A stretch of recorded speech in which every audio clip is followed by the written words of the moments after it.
As curvas do rio Amônia a cortar a floresta.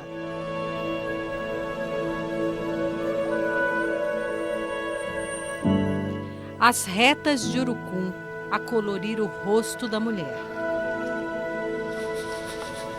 A conservação de tradições seculares. Em constante renovação. Marcas da saga do povo Axaninca. Gente orgulhosa de sua cultura, conduzida por um senso agudo de liberdade.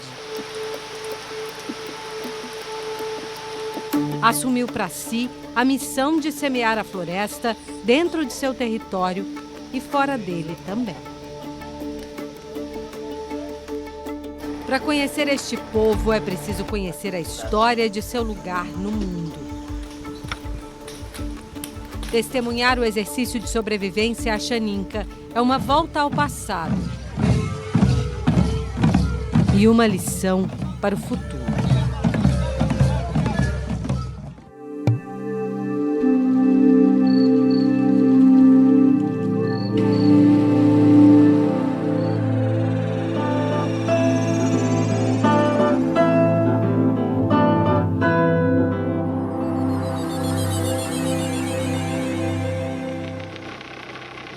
Contínuo, incansável. O rio Amônia é caminho e morada. Nasce no Peru, escorre para o Brasil sem limites, a exibir-se vagaroso até desaguar no imenso Juruá, que também surge nos Andes peruanos, e serpenteia até desembocar no rio Solimões. Possui mais de 3.000 quilômetros. É considerado um dos rios mais sinuosos da bacia amazônica e um dos mais importantes do Acre. Em volta dele, persevera uma das maiores biodiversidades do planeta. Tanto que a bacia hidrográfica do Juruá foi reconhecida como sítio Ramsar, parte da lista de zonas úmidas de importância internacional. O título é o instrumento adotado pela Convenção Ramsar, um tratado que nasceu com o objetivo de promover a cooperação entre países na conservação das zonas úmidas fundamentais no mundo todo. Do lado ocidental do Brasil, o Acre está mais perto do Oceano Pacífico do que do Atlântico, que banha todo o nosso litoral. Ao longo da história, esse território foi contestado por brasileiros, peruanos e bolivianos. Mas antes de todos eles chegarem aqui, antes mesmo de o Acre ser Acre, esse pedaço de chão já era lar para milhares de indígenas. 15 etnias contatadas e outras 13 isoladas se espalham pelo território acreano. Comprado pelo governo brasileiro em 1903, com a assinatura do Tratado de Petrópolis. Um acordo diplomático com a Bolívia para que o Brasil ficasse com as terras ocupadas por seringueiros brasileiros que exploravam a borracha na Amazônia.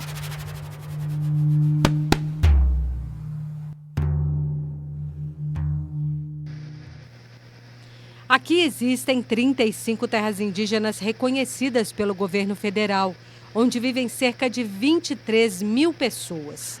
Ocupam quase 15% de todo o estado. Uma delas é a terra indígena Campa do Rio Amônia, na fronteira do Brasil com o Peru. Para chegar até aqui, o caminho é longo e respeita o tempo da natureza.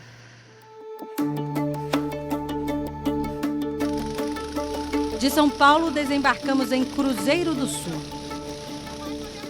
Das margens do rio Juruá, no oeste do Acre, as opções são pela água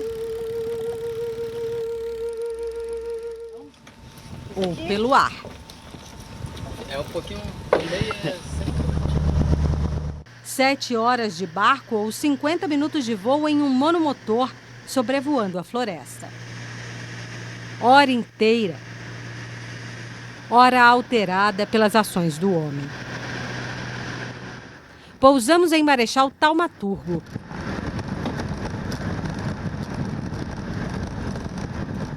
Cidade de 20 mil habitantes, criada no que um dia foi território da República Federativa do Peru. Mas os primeiros forasteiros chegaram aqui muito antes, atraídos pelo ciclo da borracha. No final do século XIX, né, no ciclo da borracha, os povos indígenas do Acre e do sul do Amazonas ali, eles foram muito atingidos, né, eles foram perseguidos. Eles sofreram, a gente tem relatos, né, de extermínio de populações indígenas por conta dessa expansão, né, da exploração da borracha. Não só do lado brasileiro, mas também do lado boliviano e do lado peruano. Para o governo brasileiro, na época da ditadura militar, nos anos 70, não havia povos indígenas no Acre, oficialmente. E o que a gente vê a partir dos anos 70 é um movimento muito bacana, que tem a participação fundamental, o protagonismo dos povos indígenas, mas também da Igreja Católica, o movimento socioambientalista, pessoas como Chico Mendes e Marina Silva, que estão ligados a essa história, antropólogos, né, e antropólogas. E isso levou a um fortalecimento muito grande dos povos indígenas do Acre também. Então, oficialmente, eles não existiam até os anos 70 e hoje em dia a gente tem populações, a gente sabe, né, que existem populações indígenas muito diferentes entre si, tem uma diversidade cultural muito grande, em alguns casos com territórios protegidos já. É uma mudança recente, é uma conquista que a sociedade civil e o movimento, os povos indígenas fizeram nos últimos 40 anos, que é uma história maravilhosa. Hoje a borracha não garante sustento. As famílias vivem da agricultura e pecuária. Vivem levadas pelas águas da Amazônia. E é justamente pelas águas que nosso caminho continua. No rio Amônia, pausa para abastecer o barco com gasolina. No posto flutuante. Pausa para abastecer os passageiros também. Na maioria das vezes as pessoas moram muito longe das cidades, então se precisa fazer compra, também é assim, ó, no meio do rio. Dali para frente, só o rio e a floresta. Mata fechada e árvores imensas compõem a paisagem.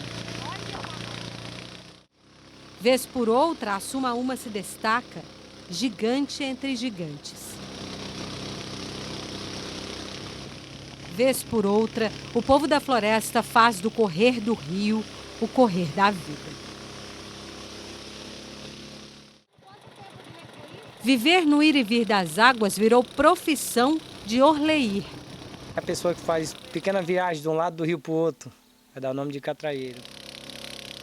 Lá se vão 10 anos a favor e contra as correntezas, quase nunca sozinho.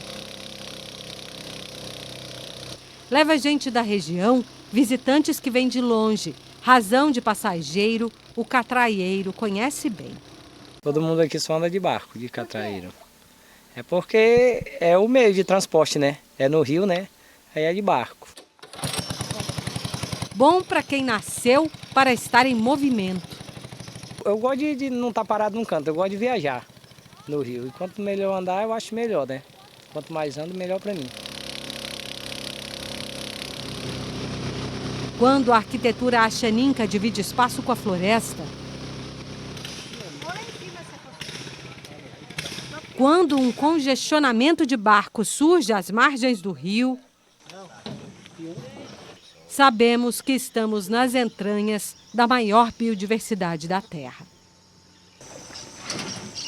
3 dias de viagem de São Paulo para chegar até aqui. O comitê de recepção é dos mais coloridos. Os rostos, as roupas anunciam. Esta é a terra indígena Campa do Rio Amônia, lar do povo axaninca.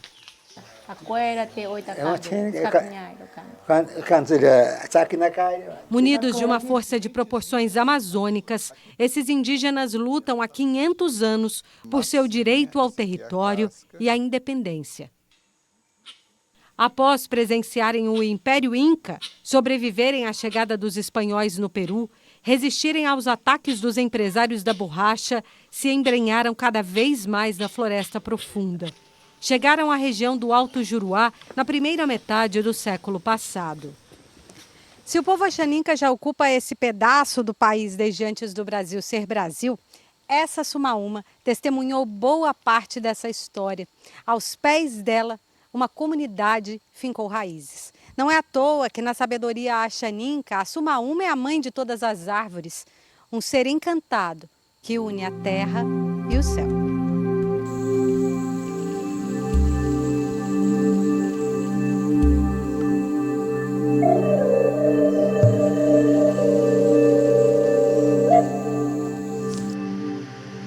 Do lado peruano da fronteira, são cerca de 100 mil pessoas da etnia, de acordo com o censo de 2007 do Instituto Nacional de Estatística e Informática. Na terra indígena Campa, 1.300.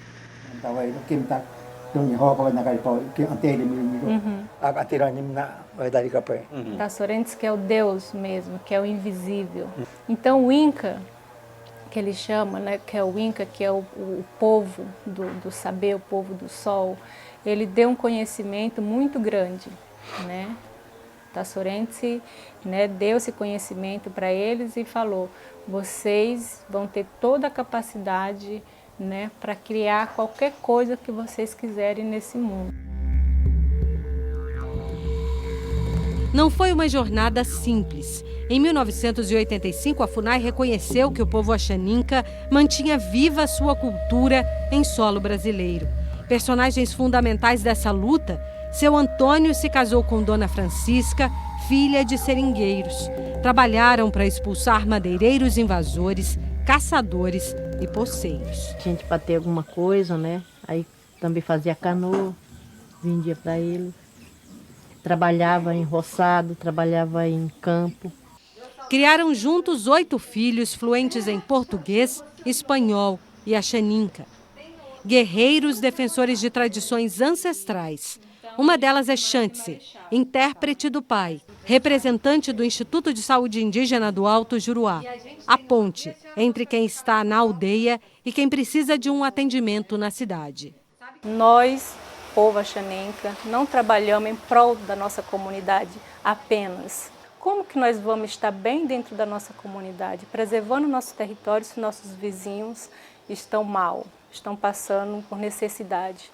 Eles estando com necessidade lá, eles vão mexer no nosso território. Então vamos criar uma política para que integre essas pessoas, né, tenha esse conhecimento, tenha essa visão de poder também preservar o território deles. Mas é muito difícil, né, você colocar isso na mente de um branco, não é fácil. De posse de suas terras e do próprio destino, os indígenas decidiram trabalhar hoje para garantir a sobrevivência amanhã. Criaram a Apiúcha, Associação Axaninca do Rio Amônia, em 1991, para celebrar a união, fortalecer a cultura, a arte e a gestão ambiental. Traçaram um plano de desenvolvimento sustentável, pensando nesta e nas próximas gerações. Em 1998, eram 318 pessoas no território. Em 2002, 450 habitantes. Hoje, quase o triplo, a maioria da população não fala português.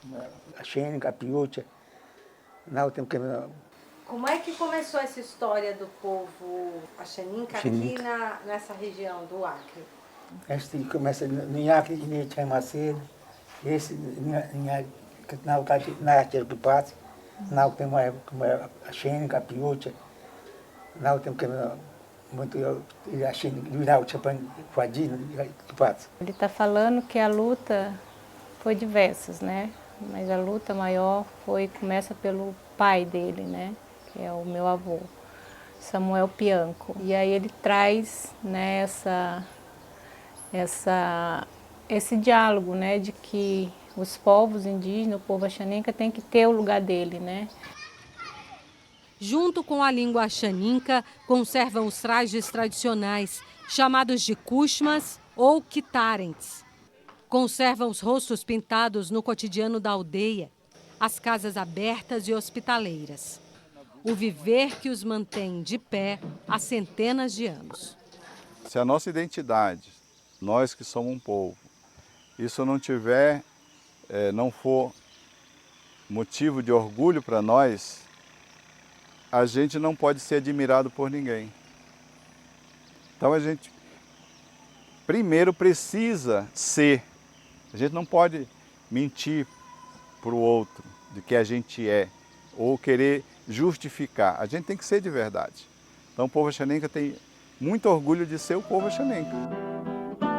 Um orgulho que extrapola as bordas do território, faz do nome da etnia referência em preservação da floresta e da própria história.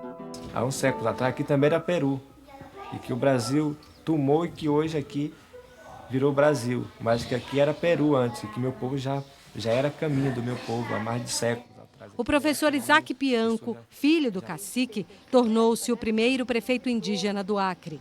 A liderança da aldeia virou liderança na cidade de Marechal Thaumaturgo. Eu sou muito otimista, né? Inclusive nas minhas andanças políticas no interior do Acre e outras pessoas que já não acreditam mais em revitalizar, resgatar, fortalecer, né? Eu acredito muito, mas a cultura do povo Axaninca, ela tem uma relação muito forte com a natureza, né? Com que você está convivendo no dia a dia, com a alimentação, né, com as vestimentas, né, com as artes, com a cultura, com a música, né, a linguagem. A partir de uma política muito forte, você consegue permanecer e fortalecer. Com a força da natureza coletiva, preservar uma cultura secular, replantar a Amazônia com sementes, palavras e exemplos. A gente entende de que a própria natureza tem que ensinar a gente. Ela não cobra nada para a gente. Ela não reclama nada. Ela serve a gente.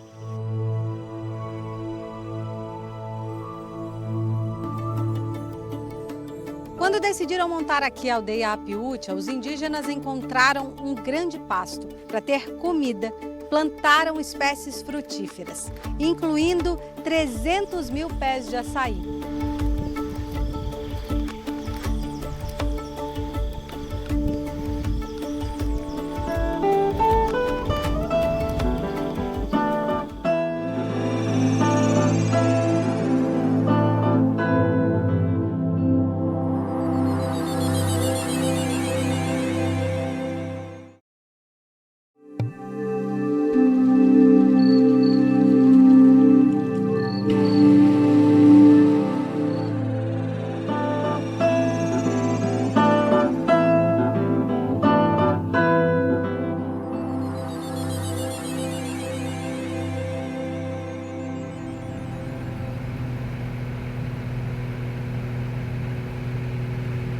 Numa área onde caberiam nações inteiras, cada pequeno detalhe impressiona.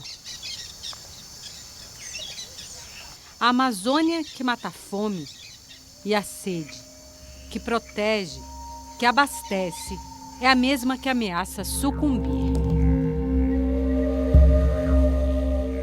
Sem dúvida, nós estamos muito próximos do ponto de não retorno. Há alguns cientistas que acreditam que partes do sul da Amazônia já passaram do ponto de não retorno.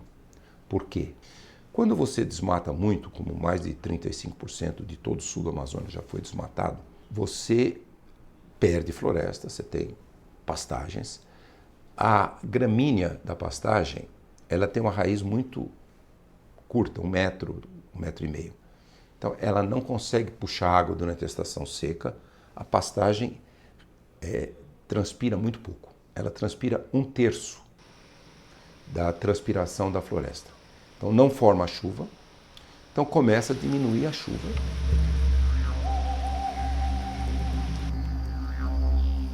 Onde mais avança o desmatamento, que transforma árvores em troncos, que resseca a floresta úmida, é numa região conhecida como Amacro, a junção das fronteiras do Amazonas, Acre e Rondônia. Estão aqui 32 municípios e uma população estimada em quase 2 milhões de pessoas.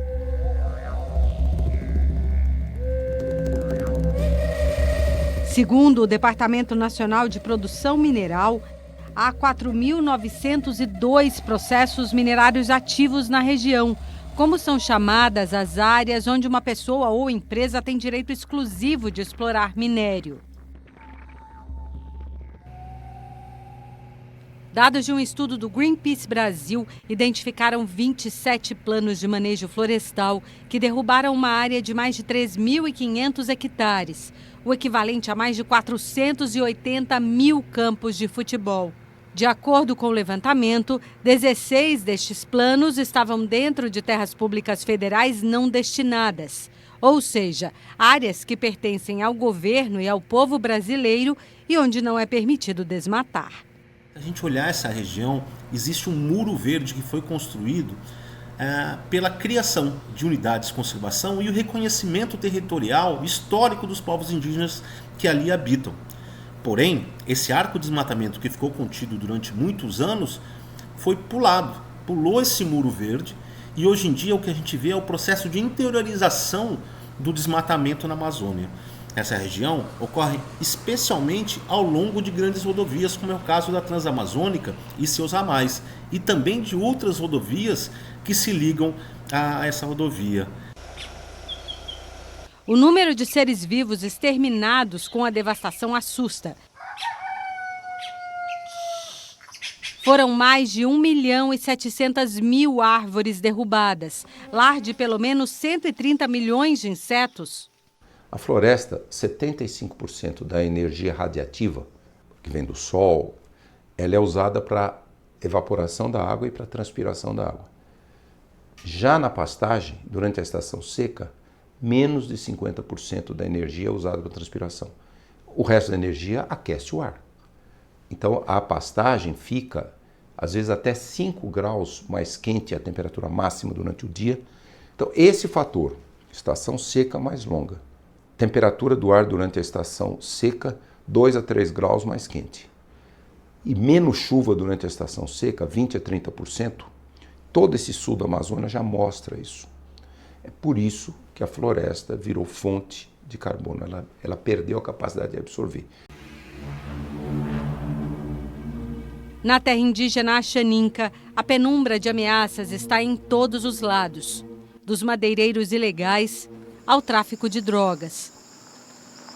Como se não bastasse, há o risco da reabertura clandestina da estrada UC-105, que tem 300 quilômetros e liga as cidades peruanas de Nuevo Itália e Puerto Breu. Um perigo visível aos indígenas dos dois lados da fronteira entre Brasil e Peru.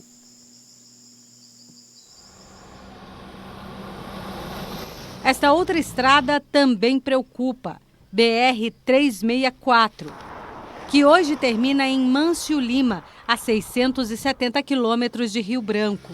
O prolongamento da rodovia até Pucallpa, no Peru, começou a ser discutido na década de 1970, durante a ditadura militar.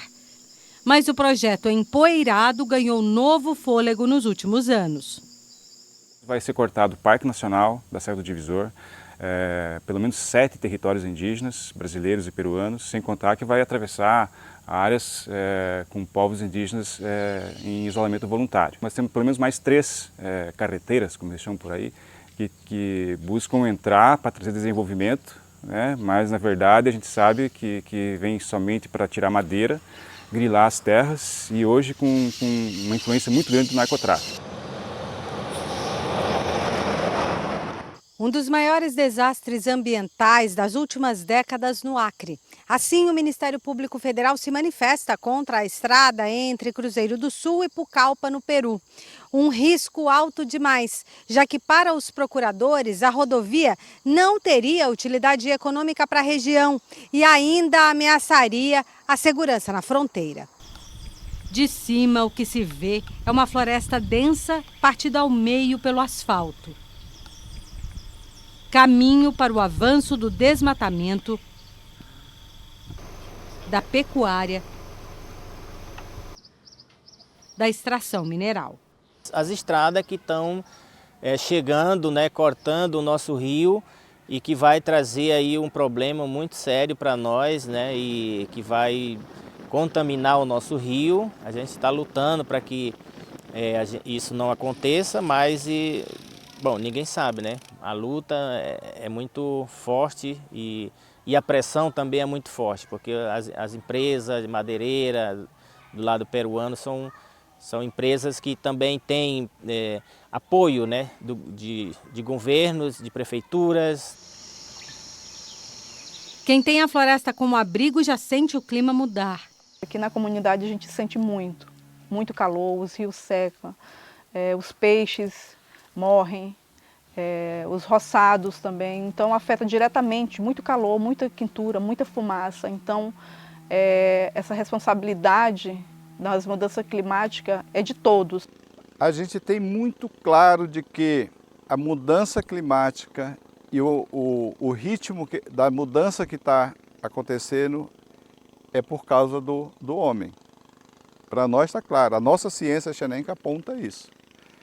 Então nós defendemos de que se a gente tiver a capacidade de assumir essa responsabilidade e começar a trabalhar para combater, é quando a gente vai atingir e fazer ela desacelerar esse aquecimento que está vindo muito rápido.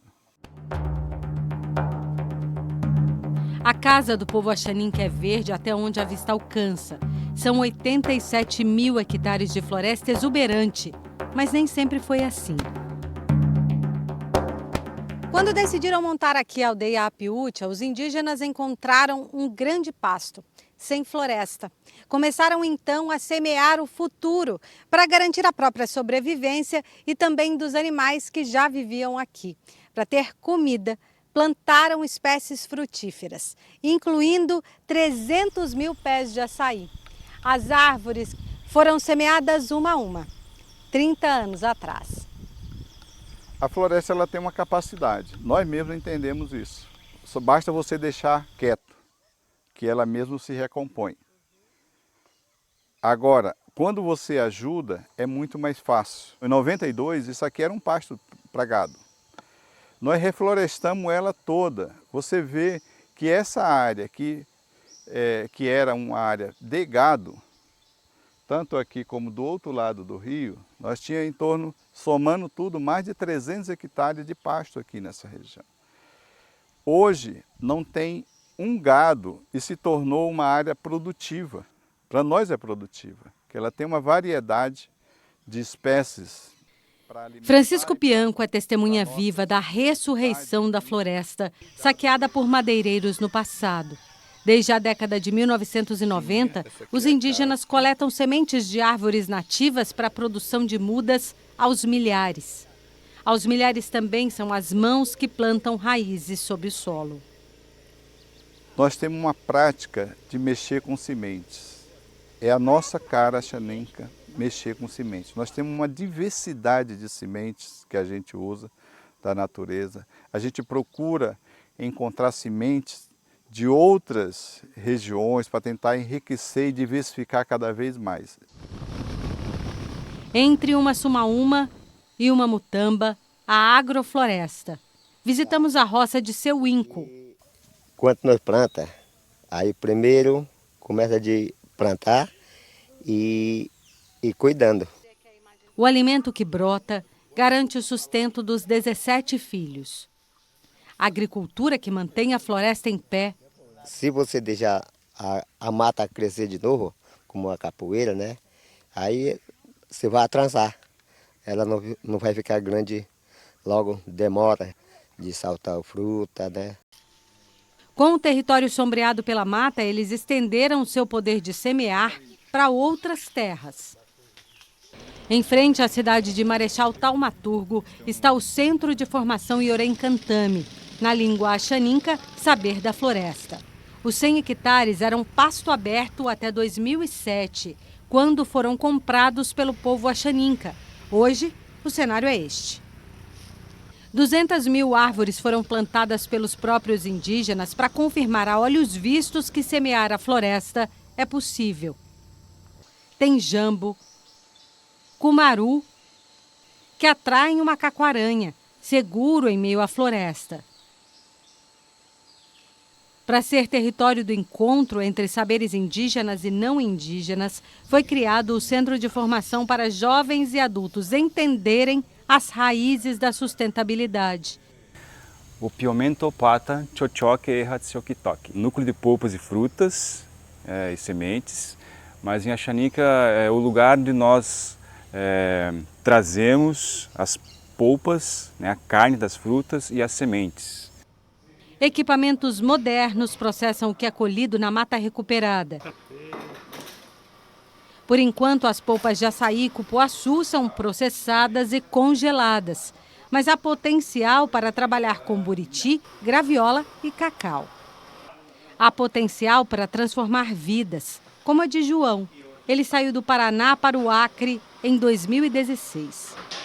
Quando eu saí do barco, né, com a mochila nas costas, que eu botei o pé no chão e a lama entrou pelo meio dos meus dedos, assim, eu senti como se a energia continuasse entrando por dentro de mim, né? E quando eu subi aquela escada, que esse universo todo foi se descortinando, né?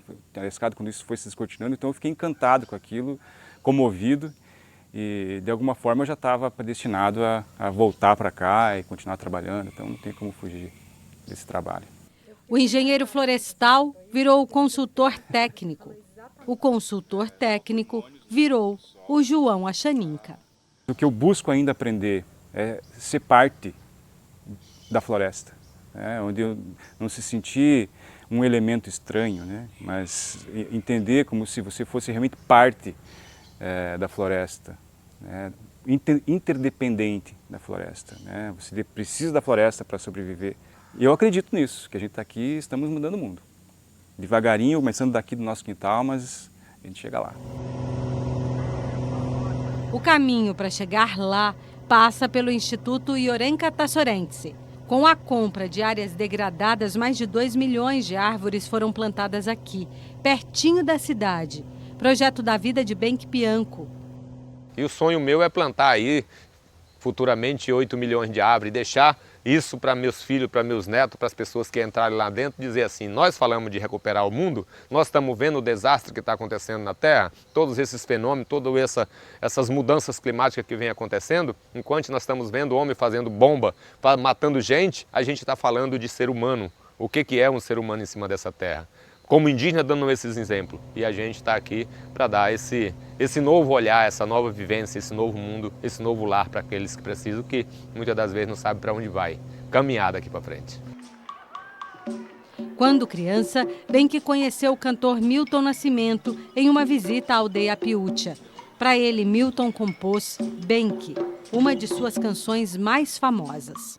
Beija-flor me chamou, olha, lua branca chegou na hora.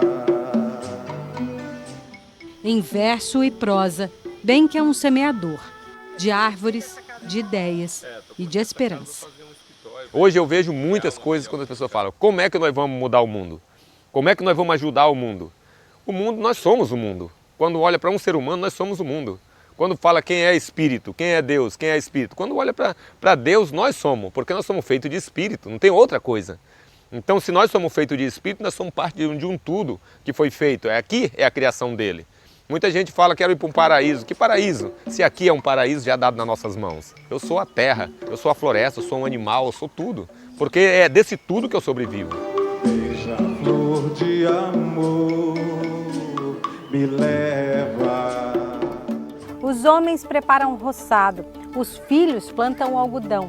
Após um ano, as mulheres e as filhas colhem o algodão, preparam os fios, tingem com a casca da patistaque, uma árvore que solta tinta.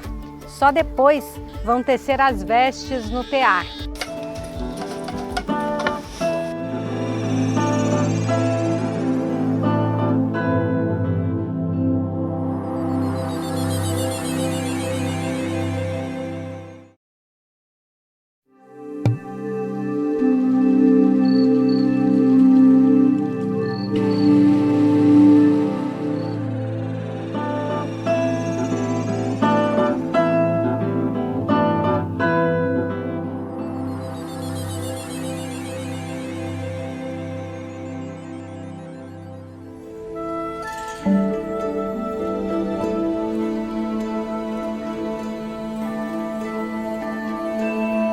O dia amanhece sem pressa.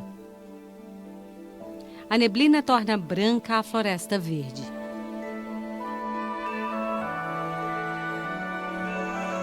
De longe se ouve o canto dos pássaros japó a anunciar o dia.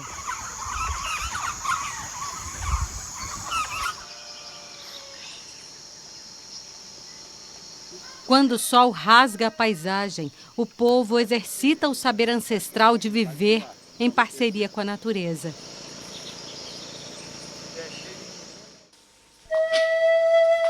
As mulheres já traçam nos rostos a pintura que atravessa o tempo, com o vermelho do urucum, que protege do sol, que embeleza, que enriquece. Isso é muito forte para nós, que ser uma xanenca, todo dia tá pintado com a pintura, porque a pintura nos traz força. O urucum nós utilizamos, né, para a pintura do dia a dia, para a festa, para o trabalho, para a guerra. Então temos várias pinturas, né, diferentes pinturas. Então isso nós usamos como medicina, né, proteção também para nós. E usamos para beleza, para nós viver o dia a dia. Isso nos dá muito orgulho.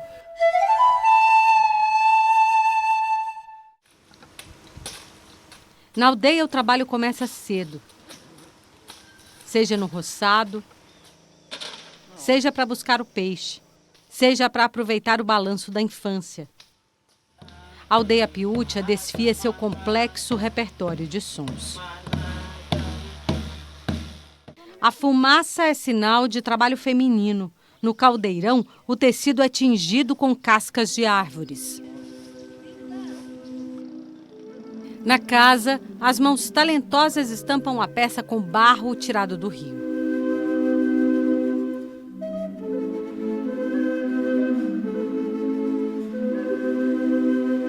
Depois, vão secar ao sol. Assim nascem as kushmas ou kitarents, roupas tradicionais produzidas em parceria com a natureza. Um legado que Paua, o Deus criador, deu para as mulheres axaninca. Eu nunca pinto só. Tem toda uma espiritualidade junto, ajudando a fluir e eu tentar colocar um pouco nas roupas que eu desenho. Então eu sempre estou protegida, colocando a proteção também nos desenhos. Os trajes dos homens e dos meninos são feitos fio a fio. Cada kitarent é construção coletiva. Os homens preparam o roçado, os filhos plantam o algodão. Após um ano, as mulheres e as filhas colhem o algodão, preparam os fios, tingem com a casca da patstak, uma árvore que solta tinta. Só depois vão tecer as vestes no tear. 1 ano e meio de trabalho familiar. Do algodão colhido do pé surgem obras de arte. Do vai-vem das mãos e das linhas vão surgindo os tecidos. Para esticar os fios, para entrelaçá-los debaixo do mesmo teto, as mulheres trabalham unidas, entrelaçando também seu exemplo à vida das futuras gerações.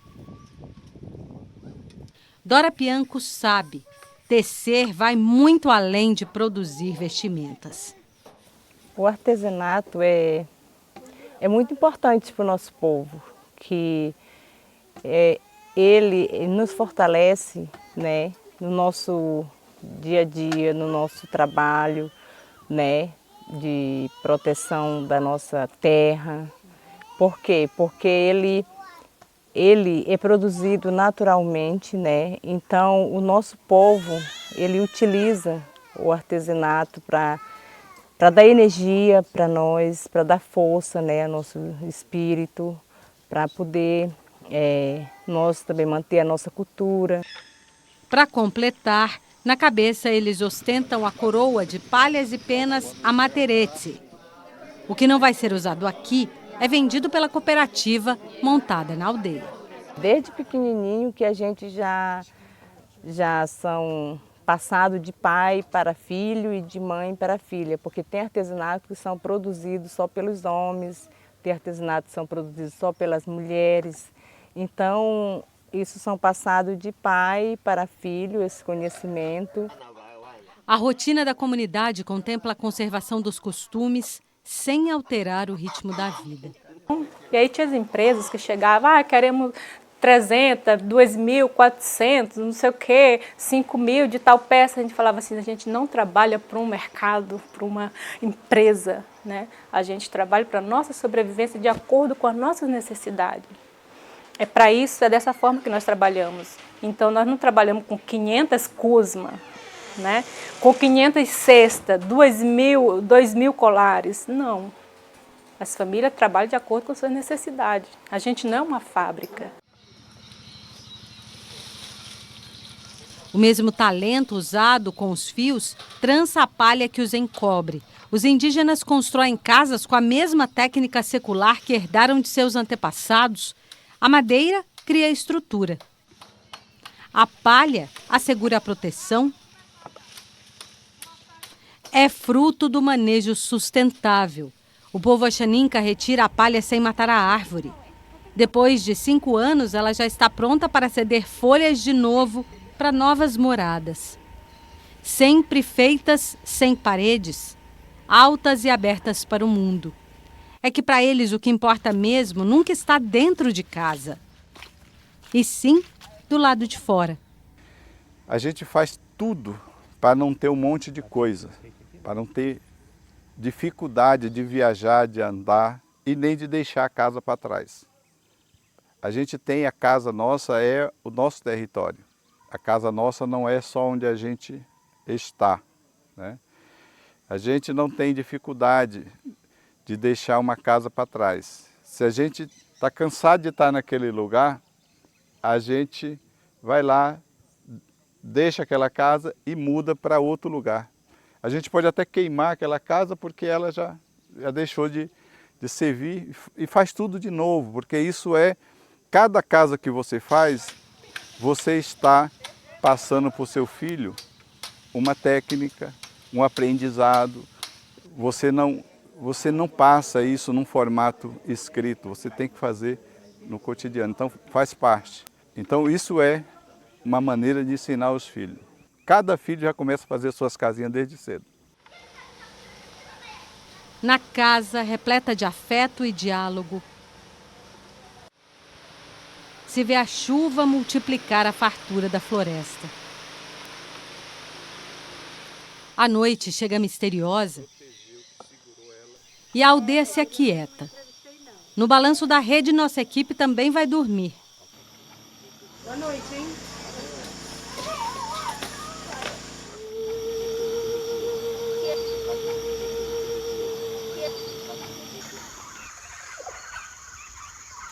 O dia seguinte anuncia que aqui, o tempo da vida é o tempo do rio.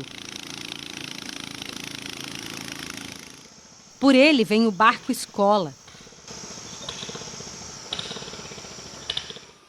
É tempo de aprender.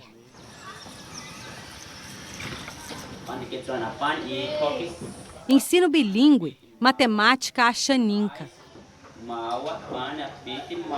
Projeto pedagógico de uma comunidade inteira. Nós decidimos aqui, nós próprios, da comunidade, liderança e os mais antigos, fazer a formação dos professores. De que maneira? A gente faz um encontro, uma reunião, e nessa reunião a gente discute o que ensinar para os nossos alunos. Quais são as prioridades e como que a gente vai avançar. É na música, é nos plantios, né? É na medicina. Os alunos aprendem. É tecelagem, né? É outros artesanato que nós temos que fazer, é as armas que a gente usa para pesca, para caça. Então tudo se ensina aqui dentro da escola. Por acreditar nas sementes da educação, a Escola Axaninca foi fundada há 31 anos do outro lado da terra indígena.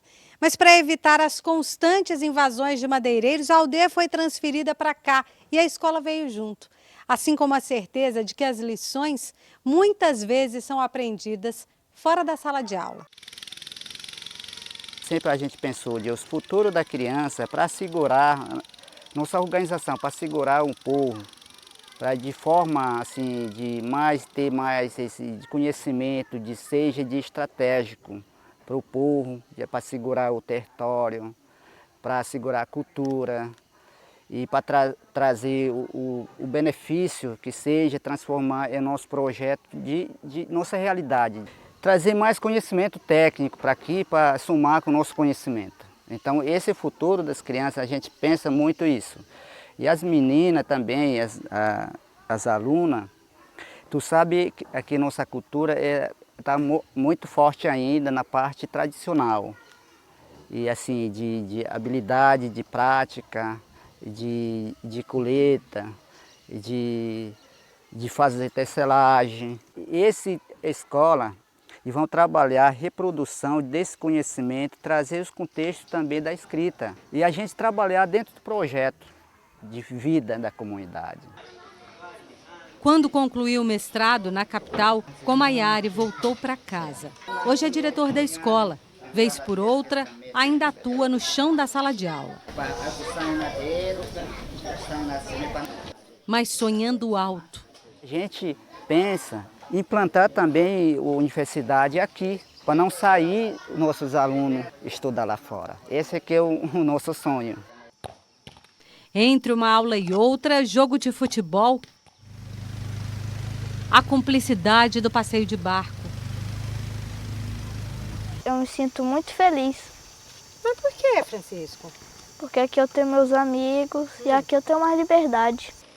Na comunhão do povo Axaninca com a natureza, mutirões acontecem para plantar as mudas produzidas aqui mesmo. Pupunha, embaubinha, ofício ancestral e familiar. Eu não posso mais investir em mim, né? Então agora o meu tempo todo é plantar neles a ideia, né, de que esse é um projeto que não está começando agora. É um projeto que eu estou fazendo aqui, nesse momento, o que coube, que foi passado para eu fazer, como uma das lideranças, né? Então, ele precisa enxergar isso, que tem que ter continuidade. Não se resume até onde eu conseguir fazer. Eles têm uma responsabilidade de cuidar do que foi feito e cuidar do futuro. Ele não pode parar no tempo. E cuidar do futuro é preciso compreender tudo, né, o que está em volta e aprender muito também com quem está em volta para melhorar cada vez mais o nosso. Então, a minha grande preocupação é fazer uma passagem e não deixar a continuidade. Então, agora o investimento é nas crianças. Crianças que escalam hoje as árvores plantadas pelos pais reproduzem o incansável grito desses indígenas em defesa da floresta. A nossa resistência, assim como a Axaninca, é muito forte, né? Eu acho que a gente sempre fala assim, enquanto existir uma família ou uma pessoa Axaninca, nós vamos ainda lutar para continuar. O futuro do povo Axaninca plantando o futuro da Amazônia. Nós não podemos querer ser egoísta de encontrar uma árvore que está cheia de fruto e querer ser dono dela. A gente tem que pegar o que tem, o que você precisa, e tem que falar para o outro que ali tem. Então, isso é ensinamento. Você não pode negociar o que não é seu. Então, todo o conhecimento desenvolvido pelo povo Axaninca pertence ao povo. Então, você tem que fazer o máximo de socializar isso, porque é continuidade. A gente passa, mas o povo Axaninca tem que continuar.